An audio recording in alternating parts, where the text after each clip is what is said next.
இன்றைக்கு பொதுக்காலத்தின் 7ஆம் வாரம் மே மாதம் 21ஆம் தேதி செவ்வாய்க்கிழமை. புனிதர்கள் கிறிஸ்டோபர் மகல்லானன்ஸ், அருள் பணியாளர் தோழர்கள் மறை சாட்சியருடைய நினைவு விழா. இன்று தேவன் நமக்கு தரும் ஜீவ நீரூற்றான இறை வார்த்தைகள் திருப்பாடல் 55, இறை வார்த்தைகள் 6 7, 8, 9, 9 10 மற்றும் 22 முடிய. நாம் அனைவரும் பாட வேண்டிய பதிலுரை பாடல்.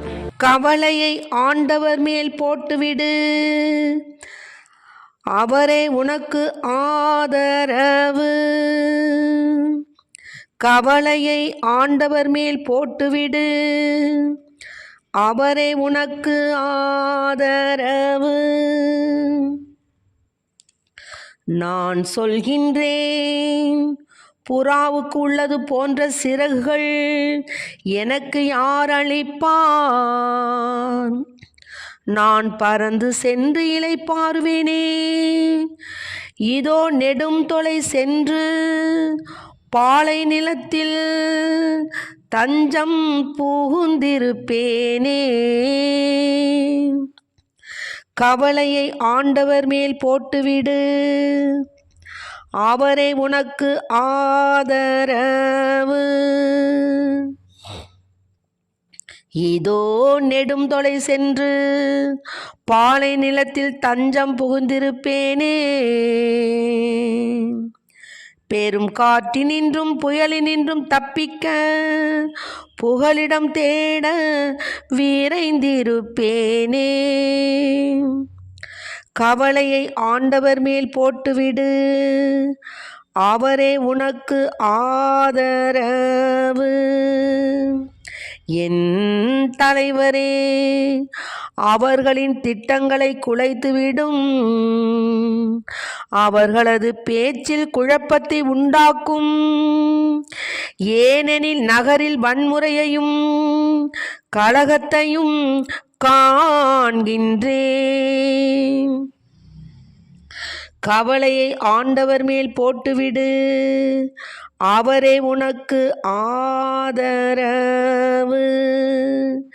இரவும் பகலும் அவர்கள் அதன் மதில்கள் மேல் ஏறி அதை சுற்றி வருகின்றனர். கேடும் கொடுமையும் அதில் நிறைந்திருக்கின்றன. ஆண்டவர் மேல் உன் கவலையை போட்டுவிடு, அவர் உனக்கு ஆதரவளிப்பார். அவர் நேர்மையாளரை ஒருபோதும் வீழ்ச்சியுறவிட மாட்டார். கவலையை ஆண்டவர் மேல் போட்டுவிடு, அவரே உனக்கு ஆதரவு. கவலையை ஆண்டவர் மேல் போட்டுவிடு, அவரே உனக்கு ஆதரவு. இன்றைக்கு நம் தேவன் தரும் ஜீவ நீரூற்றான இறை வார்த்தைகளை கேட்டோம். திருப்பாடல் 55, அதில் கவலையை உன் ஆண்டவர் மேல் போட்டுவிடு, அவர் உனக்கு ஆதரவளிப்பார். என்ன அருமையான ஒரு திருப்பாடல் தெரியுங்களா? அதாவது நரம்பிசை கருவிகளுடன் தாவீதினுடைய அறப்பாடல் இது. என்னன்னா, என் மன்றாட்டுக்கு செவி சாய்த்தருளும் ஆண்டவரே, நான் முறையிடும் வேளையில் உம்மை மறைத்து கொள்ளாதேயும், என் விண்ணப்பத்தை கேட்டு மறுமொழி அருளும்னு தாவீது அரசர் பாடினார். அதையே தான் இப்போ நாமும் சொல்லி பாடணும். என்னுடைய மன்றாட்டுகளை கேளுங்க ஆண்டவரே, என்னுடைய விண்ணப்பத்தை கேட்டு மறுமொழி கூறும். என் கவலைகள் என் மன அமைதியை குலைத்து விட்டன. சாதாரணமாக இப்போ நம்ம ஏதாவது ஒரு கவலையை நினச்சோம்னா அது எந்த நேரமும் எப்பொழுதும் நம்ம பாட்டுக்கு சில செயல்கள் செஞ்சுக்கிட்டு இருப்போம். ஆனால் நம்முடைய மூளையில் அந்த நினைவுகள், அந்த கவலைகள் இருந்து கொண்டே இருக்கும். அதை பற்றிய சிந்தனையே மேலோங்கி இருக்கும். அந்த கவலை எப்போ தீரும், அது எப்பொழுது தீரும் அப்படின்ட்டு அதையே நம்ம சிந்தனை செஞ்சுக்கிட்டு இருப்போம். அப்படிப்பட்ட கவலையை என்னை விட்டு ஒழிச்சிடுங்க ஐயா. என்னுடைய கவலைகளை என்னிடமிருந்து எடுத்து போட்டுடுங்க. எனக்கு ஆதரவளிப்பவங்க நீங்கள் ஒருத்தர் தான் அப்படின்னு தாவீது பாடுறார். அதே தான் இப்போ நம்மளும் இப்போ பாடணும். அதாவது எந்த நேரமும் பெரும் காற்று, புயல், அதுபோல் நமக்கு பெரிய துன்பங்கள் வரலாம். ஆனால் என்னுடைய புகலிடம் நீங்கள் தான், நான் உங்களை தான் நம்பியிருக்கேன். என் எதிரியின் கூச்சலாலும் பொல்லாரின் ஒடுக்குதலாலும் நடுநடுங்குகின்றேன். ஆமேன். இப்போது யாராவது நம்ம எதிரிகள் இருந்தாங்கன்னா அவங்களுடைய அந்த பலத்தை நம்ம என்ன செய்கிறோம், பயந்து போகிறோம். ஆனால் பயப்பட தேவையில்லை. எல்லாவற்றுக்கும் மேலாக என்ன செய்கிறாரு, ஆண்டவர் நம்மோடு இருக்கிறார். இதனால தான் அவர் என்ன செய்கிறாருன்னு கேட்டிங்கன்னா, ஆண்டவர் எனக்கு எதிராய் தற்பெருமை கொள்பவன் எனக்கு பகைவன் அல்ல அப்படிங்கிறார். அதனால் ஆண்டவனுக்கு எதிராக தற்பெருமை கொள்பவன் அவருக்கு பகைவன் அல்ல. அப்படி இருந்தால் அவனிடமிருந்து என்னை மறைத்துக் கொள்வேன். ஆனால் அவன் வேறு யாருமல்ல, என் தோழனாகிய நீயே அப்படிங்கிறார். மேலுமாக இன்னும் என்ன சொல்கிறாங்கன்னு சொன்னால், அதில் இன்னொன்று இருக்குது. அதாவது என் தலைவரே அவர்களின் திட்டங்களை குலைத்துவிடும், அவர்களது பேச்சில் குழப்பத்தை உண்டாக்கும். ஏனெனில் நகரில் வன்முறையையும் கலகத்தையும் காண்கின்றேன். ஆக நமக்கு துரோகம் செய்கிறவங்க, நமக்கு எதிரியாக இருப்பவர்களுக்குள்ளாரே என்ன செய்வார், ஆண்டவர் கலகத்தை முற்றி விடுவார். ஆமேன். அதாவது நமக்கு எதிராக யார் நமக்கு எதிராக பேசுகிறாங்களோ, நமக்கு எதிராக யாரெல்லாம் இருமாப்புடன் அவருடைய செயல்பாடுகள் இருக்கின்றனவோ அவற்றையெல்லாம் ஆண்டவர் முறியடித்து விடுவார். அவர்களுக்குள்ளாரே ஒரு குழப்பத்தை ஏற்படுத்திடுவார். ஆமேன். அத்தகைய நிலை தான் ஏற்படும். அதனால் நம்ம கவலைப்பட தேவையில்லை. நமக்கு என்னன்னா, தேவன் நம்மோடு இருக்கிறார், அதைத்தான் நம்ம நினைக்கணும். தேவன் நம்மோடு இருந்து நம் அன்றாட்டுகளை கேட்கிறார், அதை நம்ம மனசில் வச்சுக்கணும். பெரும் காற்றினின்றும் புயலினின்றும் தப்பிக்க புகலிடம் தேடி விரைந்திருப்பேனே. என் தலைவரே அவர்களின் திட்டங்களையெல்லாம் நீங்கள் குலைச்சிடுங்க. புறாவுக்கு உள்ளது போன்ற சிறகுகள் எனக்கு யார் அளிப்பார்? நான் பறந்து சென்று இளைப்பாறுவேனே. ஆமேன். ஆக நமக்கு இப்போ சில பேர்லாம் நினைக்கிறோம், நம்ம இன்னும் கொஞ்சம் உயரமாக இருந்தால் நல்லது, நம்ம இன்னும் கொஞ்சம் வெள்ளையாக இருந்தால் நல்லது, நமக்கு இன்னும் கொஞ்சம் நல்லா கொஞ்சம் காசு பணத்தோடு இருக்கிற அம்மா அப்பாட்ட பிறந்திருந்தோம்னா நல்லது. இளைஞர்கள் நினைக்கிறாங்க இப்போது. ஏன்னா அவங்க தேவைகள் அதிகமாகிடுச்சு. ஆனால் தேவனுக்கு தெரியும், உனக்கு என் அருள் உனக்கு போதும்னு சொல்கிறார் ஆண்டவர். அவர் தான் நமக்கு இத்தகைய வாழ்வை கொடுத்துருக்காரு, இத்தகைய ஒரு உருவத்தை கொடுத்துருக்காரு, இத்தகைய செயல்பாடுகளை கொடுத்துருக்காரு. இதை மீறி நம்மளால் ஒன்றும் செய்ய முடியாது. இது போதும் நமக்கு, இது நல்லது நல்லது நல்லது என்று ஆண்டவர் கருதுனதுனால நமக்கு இத்தகைய வாழ்வை கொடுத்து. சில பேர் நினைப்பாங்க, என்ன வாழ்க்கை இது, இந்த கணவரை நம்ம பெற்றிருக்கிறத விட நான் அருமையாக வேறெல்லாம் அங்கே பொண்ணு கேட்டாங்க, இங்கே பொண்ணு கேட்டாங்க, அந்த கணவர்லாம் அமைஞ்சிருந்தாருன்னா நமக்குடைய வாழ்க்கையே வேறு வித்தியாசமாக இருக்கும். நாம் இப்படி வந்துட்டோமே, நம்ம சரியாக படிக்கலை, அதனால தான் நமக்கு இப்படிப்பட்ட வாழ்க்கை வந்துச்சு. நமக்கு நல்லா நம்ம நல்லா படிச்சிருந்தோம்னா நம்மளும் வேலைக்கு போயிருப்போம், நம்ம கையிலேயும் 4 காசு இருக்கும், அப்போ நம்ம யாருக்கும் நம்ம அடிபணிய தேவையில்லை, இப்படியெல்லாம் நம்ம நினைப்போம். அதாவது காசு பணம் இல்லாமல் வேலைக்கு போகாத பெண்கள் இப்படி நினைக்கும். வேலைக்கு போகிற பெண்கள் என்ன நினைக்கும், காசு பணம் இருக்கிறதுனாலையும் நம்மளுடைய இருக்கிறதுனால தான் நம்ம எல்லாருக்கும் நம்ம இது பண்ணவே தேவையில்லை, நாமளே நமக்கு அப்படின்னு ஒரு ஹெட் வெயிட் வந்துடும். சிலர் ஹெட் வெயிட் இல்லாமல் இருக்காங்க, எல்லாருக்கும் நான் சொல்லலை, உலகத்தில் அப்படி இருக்கிறாங்க இப்படி இருக்காங்க. அதாவது இக்கரைக்கு அக்கறை பச்சைம்பாங்க. வெயிலினுடைய தாக்கம் நிழலுக்கு போனால் தான், அதாவது நிழலினுடைய அருமை வெயிலுக்கு போனால் தான் தெரியும்பாங்க. வண்டி ஒரு நாள் ஓடத்தில் ஏறும், ஓடமும் ஒரு நாள் வண்டியில் ஏறும். அதனால் நமக்கு வந்த வாழ்க்கை ரைட்டு அப்படி ரைட்டு போட்டுக்கிட்டே போகணும். அதற்கு எதிர்மறையாக பேசுகிறதுக்கு நாம் யார் கிடையாது, நம்ம ஒன்றும் இல்லை. ஏன்னா தேவன் தான் நம்மளை படைத்தார், இத்தகைய ஆசீர்வாதம் நம்ம வாழ்க்கையை கொடுத்துருக்காரு.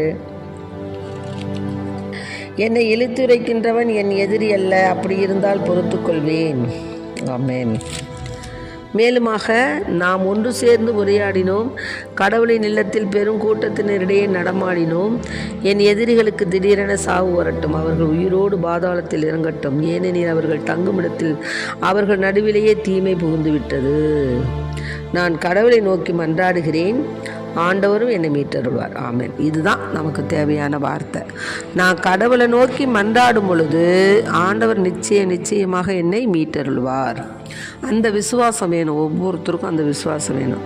விசுவாசத்தோடு நீதிமான் இந்த மலையை பெயர்ந்து போன்னு சொன்னால் கூட போகும். ஆமாம், தேவன் காற்றையும் கடலையும் கடிந்து நில் என்றார், அது நின்றது. அதுபோல் நம்ம அணிவகுத்து ஆண்டவரோடு நம்ம நிற்கும்போது நமக்கு எதிர்த்து எத்தனை பேர் வந்தாலும் என்ன செய்ய முடியாது, நம்மளை ஒன்றும் செய்ய முடியாது. ஆமென். அதனால தான் ஆண்டவர் மேல் உன் கவலையை போட்டுவிடு, அவர் உனக்கு ஆதரவளிப்பார். அவர் நேர்மையாளரை ஒருபோதும் வீழ்ச்சியுற விட மாட்டார். ஆக நம்முடைய சொல் ஒன்று செயல் ஒன்றாக இருக்கக்கூடாது. தேவனுக்கு பிரியமான காரியங்களை நாம் செய்ய வேண்டும். தேவனுக்கு பிரியமான நடவடிக்கையில் நாம் நடக்க வேண்டும். நம்மிடத்தில் நேற்றைய தினம், அதாவது ஞாயிற்றுக்கிழமை தூய ஆவியானவருடைய அபிஷேகம், தூய ஆவியானவருடைய பெருவிழாவை கொண்டாடணும். அதில் உலக இச்சைப்புறமான வரக்கூடிய பண்புகளை பார்த்தோம், தூய ஆவியாருடைய பண்புகளை பார்த்தோம். ஆக நம்மளிடத்தில் எத்தகைய பண்புகள் இருக்குது? உலக இச்சைக்கான அந்த பண்புகள் இருக்கா, இல்லை தூய ஆவியாரால் நமக்கு நற்பண்புகள் இருக்கா? அதை நாம் தான் சிந்திக்கணும். சிந்தித்து அதன்படி நம்ம செயல்படணும்.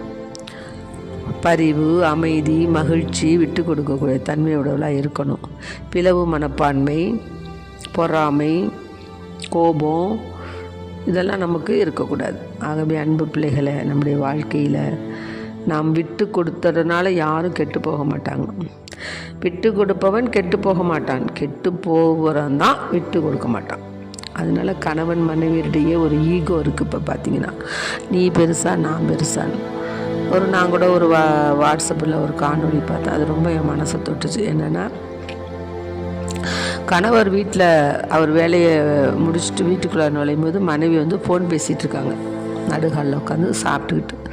அப்போ அவர் சொல்கிறது, என்ன பொழுதன்னைக்கு ஃபோன் பேசுகிற, யாரோட பேசிகிட்டு இருக்கீங்க, கொண்டா இங்கே ஃபோனை அப்படின்னு வாங்குறாரு. அதை அவன் மனசில் ஒரு சந்தேகம் ஃபஸ்ட்டு ஏற்பட்டுருச்சு. அப்படி சொன்னால் அந்த பொண்ணு என்ன பண்ணுது, அங்கே உட்காந்து சாப்பிட்டது. ஒன்று நான் டேபிளில் தானே உட்காந்து சாப்பிட சொன்னேன், இங்கே யார் ஒன்று சாப்பிட சொன்னேன் அப்படின்னு. உடனே அந்த பொண்ணு என்ன பண்ணுது, டேபிளுக்கு போயிடுது. சில பெண்கள் என்ன பண்ணுவாங்க, அப்படியா நீ என்ன சந்தேகப்படுறியா, இருடாமவனை உன்னை நான் பார்த்துக்கிறேன் அப்படின்னு ஆரம்பிச்சிடுவாங்க சண்டையை. யாருக்கும் உள்ளது தான். அப்புறம் என்ன, அவர் பேசின உடனே அந்த ஃபோனை வாங்கி கேட்குறாரு. அந்த பக்கம் யார் பேசுனா, மாப்பிள்ளை நல்லா இருக்கீங்களான்னு அவங்க மாமியார் பேசுகிறாங்க. ஓ அத்தையா, சரி நான் நல்லா இருக்கிறேன் அத்தை அப்படின்னு சொல்லிட்டு வச்சிட்றாரு. திரும்பி அந்த பொண்ணு போய் அந்த டேபிளில் உட்காந்து சாப்பிட்டுட்ருக்கு. அப்போ அவர் ஏத்தாப்பில் உட்கார்றாரு. அப்போ அந்த பொண்ணு சொல்லுது, கவலைப்படாதீங்க, நான் உங்களுக்கு இருக்கிறேன், எல்லா நாளும் நான் உங்கள் கூட இருப்பேன், எந்த நேரமும் நான் உங்கள் கூட இருப்பேன், கவலைப்படாதீங்கன்னு சொல்லுது. எவ்வளோ அருமையான ஒரு குணம் பார்த்தீங்களா? இதே அந்த பொண்ணு ஆர்ப்பாட்டம் அடித்து, இப்படியா நீ என்னை கேட்டுட்டியாடா, இரு, இன்னமும் உன்னோட வாழ்கிறது சரியில்லை, நீ என்னைக்கு என்ற சந்தேகப்பட்டியோ இன்னமும் நான் அவங்க கூட இருக்கிறது தகுதியில், உனக்கும் தகுதியில் எனக்கும் தகுதியில், நான் எங்கள் அம்மா வீட்டுக்கு போகிறேன்னு கிளம்பிடும். ஆனால் அதே நிகழ்வை அந்த பெண்ணு அப்படியே அழகாக எடுத்துக்கொண்டு விட்டு கொடுத்து கணவர்கிட்ட என்ன சொல்கிறா, நான் இருக்கேன், உனக்கு எந்த நாளும் நான் இருக்கேன், நீங்கள் ஒன்றும் கவலைப்படாதீங்க அப்படி சொன்னோன்னு அப்படியே கணவருக்கு அது மிகுந்த ஒரு ஆறுதலான வார்த்தையாக அவருக்கு மூஞ்சில் அடித்த மாதிரி இருக்குது. ஐயோ, இவ்வளோ அருமையான மனைவி மீது நம்ம சந்தேகப்பட்டுட்டோமே அப்படின்னு அவர் மனசுக்குள்ளாரே வேதனைப்பட்டுட்டு மனைவியை நேசிக்கிறார். பார்த்தீங்களா? ஆக இப்படி தான் நம்ம கணவர் மனைவி விட்டு கொடுத்து வாழணும். ஒருவருக்கொருவர் ஈகோ பார்க்கக்கூடாது. நீ பெரியவளா நான் பெரியவளா, கணவர் பெரியவளா மனைவி பெரியவளான்னு பார்க்கக்கூடாது.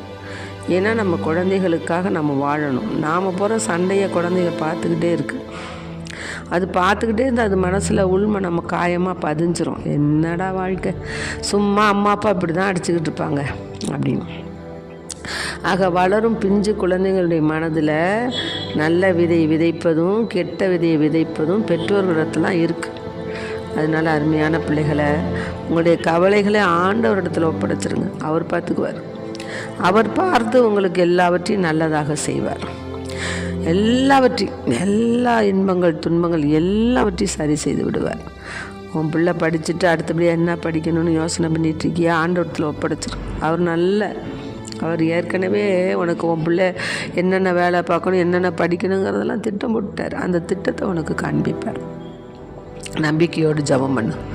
இந்த மே மாதம் தேவதாயனுடைய அருமையான மாதம். நல்லா ஜெபமாலை செய்து உனக்காகவும் குடும்பத்துக்காகவும் நாட்டிற்காகவும் தேசத்திற்காகவும் இளம் பெண்களுக்காகவும் முதியோர்களுக்காகவும் நாட்டினுடைய தலைவர்களுக்காகவும் திருச்சபையின் தலைவர்களுக்காகவும் குருக்கள் கன்னியருடைய மேன்மைகளுக்காகவும் அவருடைய பரிசுத்தனத்திற்காகவும் இன்னுமாக உலகப்புறமான காரியங்கள் எல்லாவற்றையும் விடுத்து ஆன்மபுரமான காரியங்களில் நாம் ஆண்டவருக்கு ஒப்பு கொடுத்து நம்மை அர்ப்பணித்து வாழ்வோம். இயேசுவுக்கு புகழ், இயேசுவுக்கு நன்றி. அவர் நம் கவலைகளை ஏற்றுக்கொண்டு நமக்கு ஆதரவளிப்பார். தந்தை மகன் தூய ஆவின் பெயராலே ஆமென்.